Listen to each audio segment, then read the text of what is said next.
warahmatullahi wabarakatuh.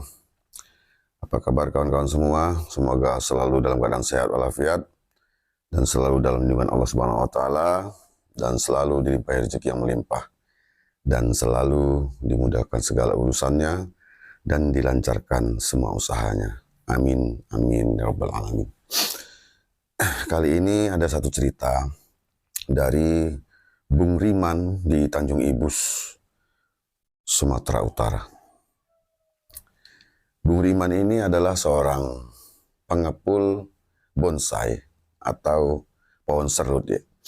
Itu diawali dari ide seorang temannya bahwasanya serut itu bisa dijadikan komoditi jual lah gitu. Selain mengandung seni yang tinggi, juga nanti bisa menghasilkan uang ke depannya. Jadi Bung Riman ini dengan adanya ide itu mulailah dia mencari di sekelilingnya, sekeliling tempat tinggalnya, yang mana di sekeliling tempat tinggal itu adalah merupakan dulunya itu banyak hutan di tepi-tepi Paluh. Sementara Paluh itu sendiri adalah sebuah sungai kecil yang berasal dari laut yang mengalir ke daerah perkampungan Bung Riman itu berupa air asin. Jadi di daerah itu banyak pohon serut yang besar-besar yang pada umumnya tidak digunakan oleh masyarakat karena pohonnya itu banyak diduga oleh masyarakat di sekitar tempat tinggal Bung Riman itu merupakan pohon yang selalu dihuni atau didiami makhluk-makhluk astral begitu. Jadi Bung Riman itu pada tahun 2019 mulailah mencari di sekeliling rumahnya itu, sekeliling tempat tinggalnya itu, di tempat yang tadi kita ceritakan, untuk dibolang, didongkel, itu dibawa pulang ke rumahnya, kemudian di rumahnya itu nanti akan disetting menjadi bentuk elemen-elemen taman atau bonsai-bonsai yang sedikit besar. Nah, nanti setelah jadi sekitar 2, 3, 4 tahun itu nanti akan dijual. Jadi pada hari itu, Bung Riman ini mendapat informasi bahwasanya di salah satu perkebunan sawit yang ada di dekat rumah beliau itu terdapat sebuah pohon serut yang karakter pohon itu sangat cantik, eksotis. Jadi beliau pun mengajak 2 orang temannya untuk survei bagaimana sih sebetulnya pohon serut yang didapat dari informasi salah seorang teman yang bekerja di perkebunan sawit tersebut. Jadi pagi hari mereka pun berangkatlah dengan seorang temannya yang bernama, kita sebut saja di sini namanya Ato ya. Jadi Ato ini adalah pegawai lepas dari Bung Riman ini. Jadi menggunakan kendaraan bermotor, mereka sepeda motor mulailah masuk ke areal perkebunan sawit tadi, yang mana perkebunan itu tidak jauh berada dari rumahnya. Jadi setelah sekian menit ya, nggak sampai setengah jam itu dari mana mereka berangkat dari rumah Bung Riman ke arah perkebunan itu, sampailah mereka di titik lokasi yang didapat dari informasi itu.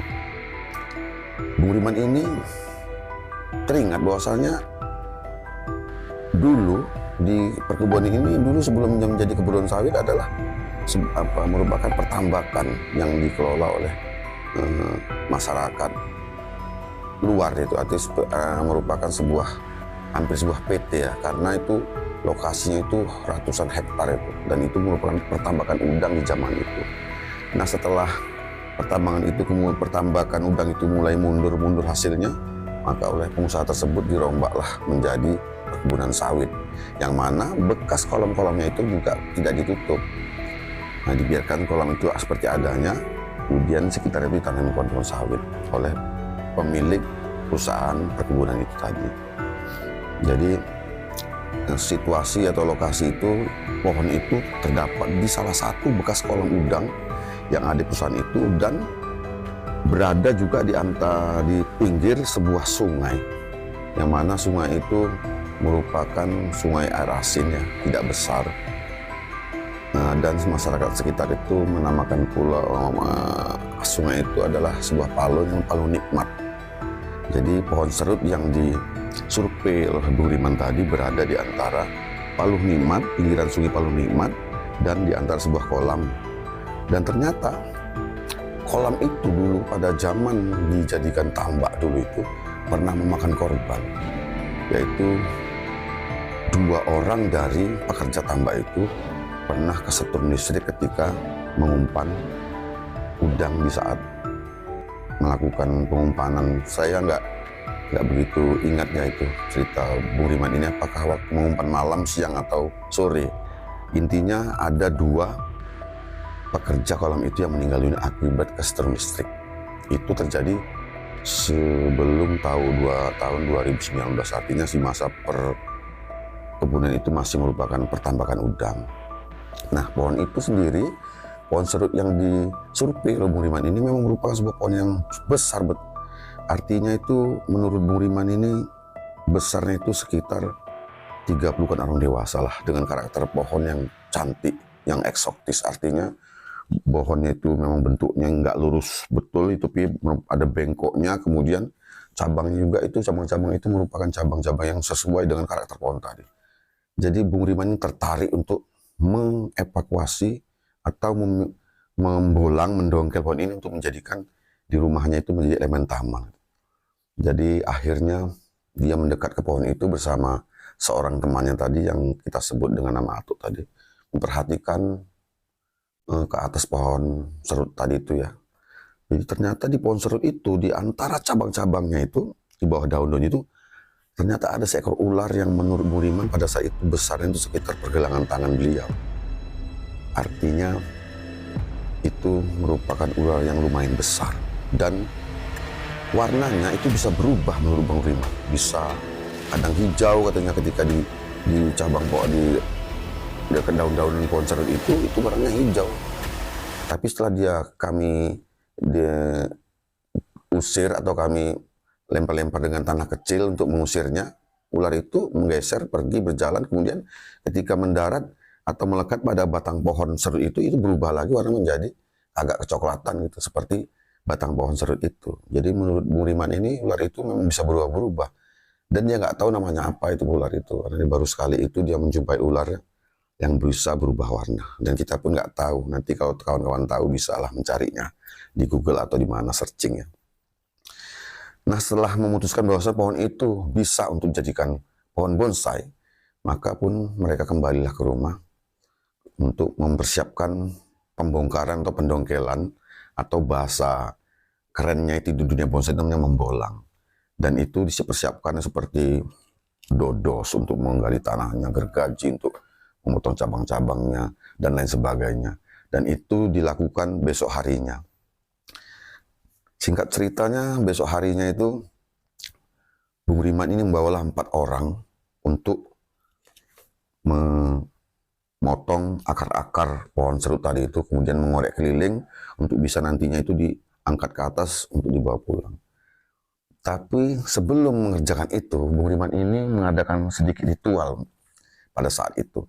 Jadi dia, kalau dalam bahasa Jawa itu menembung.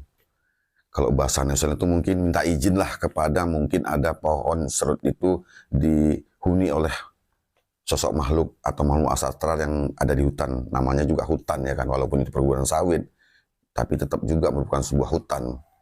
Jadi Bung Riman itu mengadakan ritual dengan membakar sebatang rokok udang garam merah, yang diselipkannya di cabang pohon, cabang ranting, kemudian dicucukkannya di bawah batang pohon serut tadi, di dekat batang pohon serut tadi, yaitu di antara akar-akarnya. Dan Bung Riman ini berkata, aku mohon pohonmu, kalau ada penghuninya di sini, aku mohon pohonnya ini ku ambil untuk ku bawa pulang untuk kujadikan seni. Aku hanya bertujuan untuk membuat seni dengan pohon ini, bukan untuk merusak rumah yang kamu diami itu. Kemudian Bung Riman ini mengucapkan lagi permintaan mungkin seperti gini, mohon jangan mengganggu, mohon jangan marah kepada kami. Aku murni hanya untuk melakukan tindakan atau memperkaryakan pohon ini menjadi sebuah seni. Kemudian dicucukkan rokok itu tadi yang di ranting tadi itu, cucukkan di batang pohon di dekat akarnya. Kemudian dia menunggu beberapa saat sampai rokok itu habis. Jadi Bung Riman ada satu keheranan di sini. Herannya begini, biasanya kalau rokok udang garam merah itu, kretek itu kalau nggak dihisap itu biasanya akan mati. Tapi ini itu tanpa dihisap, hanya dibiarkan seperti itu sampai habis, sampai habis tanpa sisa. Itu rokok udang garam merah itu habis tanpa sisa. Jadi merupakan sebuah keheranan. Artinya begini, berarti itu ada yang menghisap, Pak Adel Guril katanya. Ya itu tadi mungkinlah makhluk astral yang berada di situ, kata Bung Riman tadi itu ya. Mungkin itu sebuah tanda bagi kami waktu itu, bahwasanya itu kami sudah diberi izin untuk membawa pulang pohon ini. Nah setelah rokok udang garam merah tadi itu habis, mulailah mereka itu, Bung Riman dan 4 orang kawannya itu mulailah mengorek keliling akar pohon tadi itu yang diperkecil ya. Jadi kalau misalnya dari batang pohon itu, dari bongkotnya itu diambil sekitar 2 jengkal ginilah keliling, yang lain itu dibuang. Maka dikoreklah itu keliling, kemudian setelah diputus akar tunggangnya itu, ditumbanglah pohon tadi itu. Dan itu mencapai proses pengorekan tanahnya, pemotongan akarnya, sampai penumbangannya itu, sampai tergeletak di tanah pohon serut itu memakan waktu hampir setengah hari. Jadi setelah tumbang itu, sudah jelas pohon itu nggak akan terangkat oleh mereka berempat.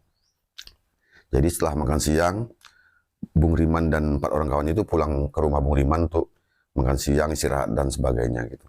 Nah setelah habis sholat zuhur, mereka kembali lagi di situ. Dan tidak hanya 4 orang, Bung Riman ini memanggil lagi sekitar 13 orang lagi untuk mengangkat batang serut yang besar tadi itu ke atas sebuah jetor untuk. Akhirnya Bung Riman memerintahkan para anggota kerjanya untuk beristirahat dan sambil juga berpikir, merenung kira-kira apa lagi yang harus dilakukan untuk bisa mengevakuasi pohon serut ini ke atas jetor yang sudah disediakan sebagai alat pengangkutannya. Dan dia mendekati seorang pekerjanya yang kita sebut lagi dengan namanya Atuk. Dia bertanya kepada si Atuk ini, "Tuk, kira-kira apa Tuk sing harus tak lakoni menehi miniso terangkat botong pohon serut iki? Tuk, kira-kira apa yang harus kita lakukan lagi supaya bisa pohon serut bisa kita angkat?" Jadi si Atuk ini adalah merupakan orang ya yang ternyata bisa juga merasakan keadaan atau kehadiran makhluk astral yang ada di sekitarnya. Jadi si Atuk ini berkata kepada Riman, gini bos, saingatku nang kolom iki mbiyen pernah mati wong loro di masa tambak beroperasi. Sehingga dulu di sini ada 2 orang yang pernah mati masa tambak kolam udang di sini yang beroperasi. Dan juga eneng si jineh sing mati setelah pohon sawit perkebunan sawit iki dikerjake. Dan ada satu lagi orang meninggal di perkebunan sawit ini. Oh iya, kata Riman, aku ingat juga mbiyen neneng mati nang kene, tapi sing sitok iku aku nggak ingat. Yang mati setelah pohon sawit iki, perkebunan sawit iki dilaksanakan aku nggak ingat ya. Oh iya, saiki aku baru ingat tuh. Sekarang aku baru ingat tuh. Dulu ada juga salah seorang warga sini yang mencari rumput di sekitar kebun ini, yang sepeda motornya masuk ke dalam kolam dan dia meninggal dunia. Barulah Bung Riman ini terbuka pikirannya. Akhirnya dia pun minta izin juga lah kepada seluruh makhluk yang ada di sekitar tempat serut itu akan dievakuasi. Jadi Bung Riman ini berkata seperti begini, aku minta izin kepada seluruh makhluk yang ada di sini. Aku minta izin untuk membawa pulang pohon serut ini untuk menjadikan sebuah karya seni. Jadi tolong jangan diberati, tolong diikhlaskan, dan masalah nanti tempat tinggal yang ada di sini yang kalian tempati di pohon serut ini, mohon bergeser ke tempat yang lain. Setelah berkata seperti itu, Bung Riman menunggu beberapa saat dan kemudian memerintahkan anggotanya untuk kembali mencoba untuk mengevakuasi pohon serut tadi, batang serut tadi ke atas jetor, dan itu berhasil. Nah setelah berhasil, dinaikkan pohon serut tadi ke atas jetor, mulai mereka itu bergerak ke arah rumah Bang Riman untuk kemudian nanti mengevakuasi kembali atau menurunkan batang serut itu di tempat di mana harus ditempatkan pohon serut itu. Singkat ceritanya, sampailah pohon serut itu di rumahnya Bung Riman sekitar beberapa menit atau sekitar setengah jam lagi sebelum maghrib lah. Sampailah di depan rumah Bung Riman, kemudian dimasukkan ke latarnya, diturunkan pohon serut tadi, dan kemudian didirikan lagi untuk diletakkan di mana tempatnya seharusnya diletakkan untuk supaya nanti memudahkan penyetingannya atau pembentukan supaya pohon serut tadi itu menjadi indah ke depannya. Nah, setelah itu mereka beristirahat sambil minum ngopi, makan snack. Bung Riman kemudian pun yang membayarlah gaji kepada 17 orang anggota pekerja yang turut membantu pengevakuasian pohon serut tadi itu. Singkat ceritanya, selesailah semuanya dan mereka bubar. Maghrib pun tiba, Bung Riman pun istirahat, mandi, dan kemudian sambil melihat hasil itu di mana diletakkan pohon serut itu, sekitar jam setengah 8-an, Bung Riman ini mendapat sebuah telepon dari keluarga si Atuk yang tadi membantu Bung Riman tadi itu.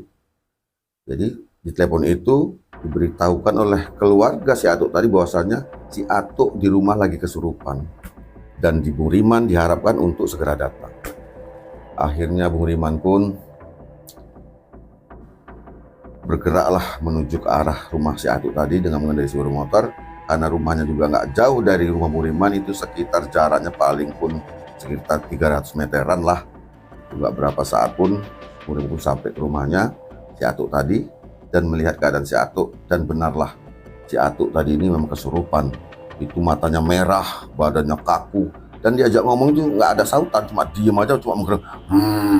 Dan kukunya, tangannya itu membentuk seperti cakar yang menggaruk-garuk tikar yang ada di tempat di mana si Atuk tadi ini didudukkan. Akhirnya Bung Riman mengambil keputusan untuk membawa si Atuk tadi ke rumahnya untuk dinetralisir. Gak ceritanya sampailah mereka ke rumahnya dan dibawalah si Atuk itu ke daerah dapur, didudukkan di atas tikar, dan Bung Riman pun memanggil salah seorang saudaranya yang kebetulan juga seorang praktisi paranormal lah, kita bisa katakan begitu ya, dan ceritakanlah keadaannya begini. Dan akhirnya gak berapa lama paranormal tersebut pun datang ke rumah, kita sebut saja dengan nama Wak Adi ya. Ceritakan kembali kepada Wak Adi oleh Bung Riman, ini tadi begini, dan sekarang inilah si Atuk tadi yang lagi kesurupan. Jadi Wak Adi tadi pun memperhatikan si Atuk tadi dengan cara dialah bagaimana ya itu berkomunikasi kepada si Atuk yang kesurupan tadi dengan cara batin juga, dengan cara lisan juga. Nah, setelah diadakan proses itu, Wak Adi ini berkata kepada Bung Riman, "Man, ini si Atuk ini diganggu atau kesurupan makhluk yang mendiami pohon serut yang kau angkat tadi sore ke rumahmu ini." Jadi sosok yang ada di dalam tubuh si Atuk ini adalah merupakan makhluk yang besar tinggi, itu cakarnya tajam, matanya merah. Seperti yang kita lihat, matanya nampak di Atuk ini matanya merah. Benar kata si Bung Riman tadi kan, matanya merah. Dan memang kukunya seperti mencakar gitu. Tapi dia bukan harimau. Dia itu makhluk besar yang seperti keras, sangat besar. Dan dia minta untuk disarati supaya dia mau pergi dari tubuh si Atuk ini. Kalau nggak dipenuhi syaratnya, dia akan tetap berada di tubuh si Atuk ini dan juga tetap berada di pohon serut itu sebagai tempat tinggal. Jadi Bung Riman pun, ya udah, kira-kira apa Wak ini syaratnya Wak yang diminta oleh makhluk ini? Syaratnya nggak berat sebetulnya. Jadi syaratnya itu itu dia minta 5 batang rokok gudang garam merah dan 1 ekor ayam cemani jantan. Kalau itu bisa kau dapatkan hari ini dan diserahkan kepada makhluk ini, depannya mungkin dia akan keluar dari tubuh ini. Jadi Bung Riman pun dengar itu, ya wis aku tak lungo golek Riko, tetap nangkini jogo si Atuk ya. Ya udah, aku pergi keluar dan Wawak tetap di sini menjaga keadaan si Atuk ini. Gak lama Bung Riman pun naik sepeda motor keluar karena dia pernah tahu bahwasanya ada kawannya yang juga nggak jauh dari tempat tinggalnya itu memelihara ayam cemani, dan ternyata itu dijual kepada Bung Riman, harganya nggak tahu ya. Akhirnya beberapa saat kemudian Bung Riman ini pun kembali membawa seekor ayam cemani jantan berwarna hitam. Ya, ayam cemani itu hitam ya. Kalau nggak hitam ya nggak cemani namanya. Jadi setelah diserahkan itu kepada Wak Adi tadi, Wak Adi kemudian berkomunikasi kepada makhluk yang ada di tubuh si Atu ini, bertanya bagaimana caranya untuk menjadi merituali bahan-bahan apa syarat-syarat yang ada ini. Nah, setelah mengadakan komunikasi batin lagi, Wak Adi berkata kepada Bung Riman, "Man, ini rokoknya kau selipkan di mulutnya si Atu ini, kemudian bakar." Sumet kalau bahasa Jawanya. Si Riman tadi pun melakukan apa yang diperintahkan Wak Adi, kemudian dibakar, kemudian dibiarkan si Atu tadi itu menikmati rokoknya gitu kan, udang merah tadi. Ya tanpa berkata apa-apa, si Atu tuh hanya mengisap rokok, menyedot, mengembuskan dengan sekali-sekali mengeluarkan suara gerengan itu, dan itu tanpa jeda sambung puntung habis 5 batang rokok udang merah tadi. Nah selanjutnya piye ki, kata Bung Riman kepada Wak Adi tadi, selanjutnya kemana ini? Nah penjaluan DE mau iki ayam cemani iki sesok bar adzan subuh, besok setelah adzan subuh mbok potong ayam cemani iki di nang akar pohon serut sing mbok gobali. Besok setelah subuh ayam cemani ini kamu potong, kamu sembelih, dan darahnya kucurkan di akar pohon serut tadi, dan kemudian ayamnya itu ditanam di akar pohon itu. Jadi malam itu setelah mendapatkan informasi tadi, Bung Riman tadi pun merasa lega ya, ternyata setelah menghabiskan 5 batang rokok tadi, si Atu tadi ini udah tenang. Dan kemudian Bung Riman berjanji, "Woi sesuk aku tak potong, tak sembelih ayam serut iki, ayam cemani iki nang pohon serut." Iku sebagai pernyataan penjaluan maafku kepada opo sing eneng nang jero tubuh cah iki, kata Bung Riman. Ya udah, besok tak potong ayam cemani ini dan tak tanamkan ayamnya itu di akar pohon serut sebagai permintaan maafku kepada pada makhluk yang ada di tubuh si Atu ini.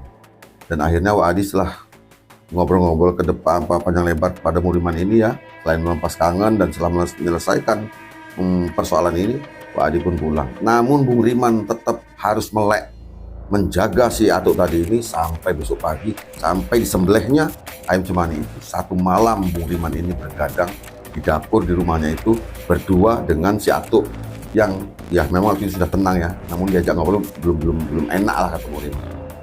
Singkat ceritanya dikerjakan itu setelah adzan subuh, dipotong ayam cemaninya, darahnya dikucurkan dan ditanam bangkai ayam tadi di situ, dan si Atu pun itu terduduk ngeletak, dan akhirnya dia lepas dari pengaruh makhluk tersebut dan kemudian diantar pulang oleh Bung Riman. Jadi itulah salah satu cerita serem dari Bung Riman, di mana saat dia mengevakuasi sebuah pohon serut yang besar dari perkebunan sawit untuk dijadikan sebuah karya seni. Dan tadi ada sedikit kesalahan, pohon serut itu memang tiga pelukan orang dewasa ya, tadi sempat saya katakan di belakang tadi bahwasanya itu 2 pelukan, ternyata itu memang 3 pelukan, dan saya lah yang menyeting pohon itu, dan saya ukur itu 3 pelukan orang dewasa. Demikian saudara-saudara, kawan-kawan sekalian, cerita ini mudah-mudahan apa yang cerita disampaikan Bung Riman tadi bisa menjadikan sebuah pelajaran bagi kita, menjadikan sebuah tindakan kita selalu berhati-hati terhadap alam sekitarnya, bahwasanya di alam ini kita tidak hanya sendiri sebagai manusia, tetapi ada juga makhluk lain sebagai penghuninya, dan kita harus tetap menghargai mereka, keberadaan mereka, tempat tinggal mereka, dan apa cara mereka dalam kehidupannya. Kita ambil bagian baiknya, kita pergunakan dalam kehidupan kita, dan kita buang sisi buruknya untuk tidak menjadikan kita menjadi manusia yang buruk dan celaka. Assalamualaikum warahmatullahi wabarakatuh.